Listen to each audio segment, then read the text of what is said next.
श्रियकान्ताय कल्याणनिधये निधयेऽर्तिनाम् श्रीवेङ्कटनिवासाय श्रीनिवासाय मङ्गलम् लक्ष्मी सविभ्रमालोकसुभ्रूविभ्रमचक्षुषे चक्षुषे सर्वलोकानां वेङ्कटेशाय मङ्गलम् श्रीवेङ्कटाद्रिशृङ्गाग्रमङ्गलाभरणाङ्ग्रये मङ्गलानां निवासाय श्रीनिवासाय मङ्गलम्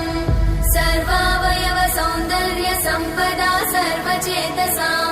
सदा सम्मोहनायास्तु वेङ्कटेशाय मङ्गलम् नित्याय निरवध्याय सत्यानन्दचिदात्मने सर्वान्तरात्मने श्रीमद् वेङ्कटेशाय मङ्गलम्